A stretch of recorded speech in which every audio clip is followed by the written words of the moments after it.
Well, I'm here in Goldsboro, North Carolina, and I got permission to dig behind what looks like an 1870s house. Been watching it for years, and finally there's people out and they gave me permission.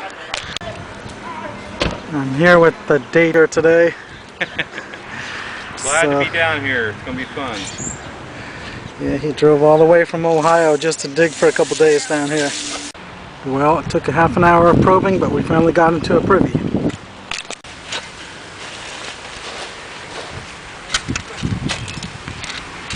Turned out to be an empty hole, so we're going to go dig a trash pit that I found. Well, it was a big waste of time. Didn't find a single bottle. Well, I just got on a construction project in downtown Kinston and found 5 holes, but they were almost all broken bottles. There's maybe 3 or 4 whole ones out of the whole group. Here's a Kinston hutch.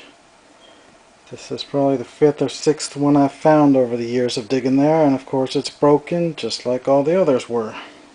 There's another broken hutch, but this is the Tivoli one from Alexandria, Virginia.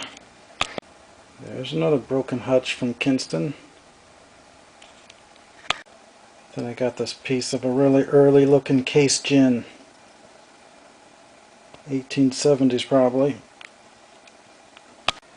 Probably 20 strap-sided flasks came out, and about half of them are aqua, which is very unusual in North Carolina. That's an extremely early piece there. Looks like 1877 to 1887 anyway. Then I got this demijohn top. Unusual shade of green. And this is probably an ammonia bottle. I don't know if that's the original contents or not, but nothing to get excited about. A number of embossed beers, all blob tops, came out. Some of them are from New York. Another New York variety. And yet another one. And here is a Kinston watermelon slug-plated blob top, or what's left of it. That piece down in there can glue into this space that's broken out, and then it'll have a full slug plate. But that's not necessary since I have this one. Another broken Kinston. Still might be able to get $5 or $10 because it's so rare to find a blob top from North Carolina. Another one from New York. There's a piece of the Wagner name. That's another Kinston blob top beer. Then you can see the N and the NC. That's Kinston NC, so that's the 4th blob top from there. Don't know what this is. That one has a VW for V Wagner, so that makes a 5th blob top from Kinston. And I did find one whole blob top, but of course it had to be from somewhere else. East 56th Street, New York. Well, still haven't found a whole blob top from Kinston in all my years of digging there. Found another Gump's Pure Rye, a very common flask. An Amber Hock wine from the 1890s. Then I got a Hyman Pickle Company. Louisville, Kentucky, with a giant crack. Then I got one of these champagnes that's about the size of a soda bottle. Holds 6 to 8 ounces only.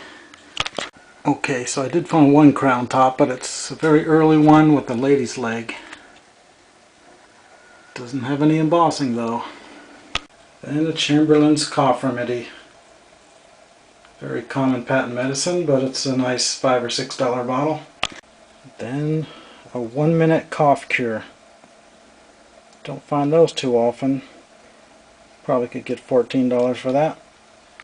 Only one strap-sided flask was intact. It's got the slug plate, but no embossing.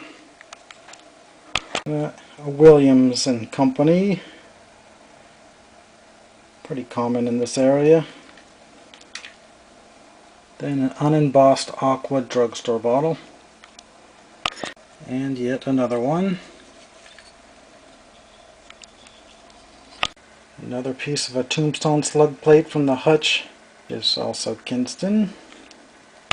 Then a ceramic stopper for a beer bottle. It's got all the paint still on it. 1890, so that's one of the neatest things I found.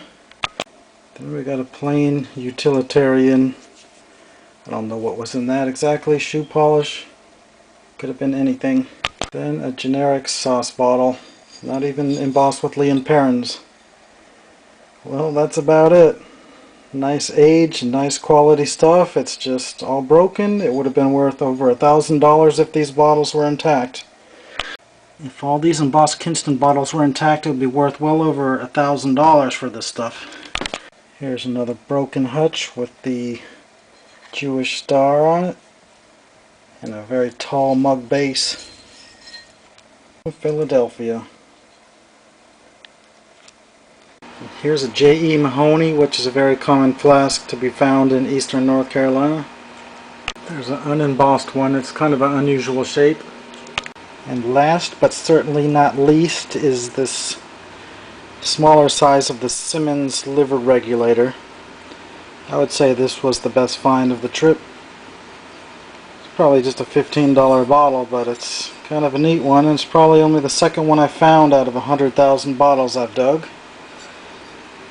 So there it is. Less than $100 worth of stuff this time, but never can tell.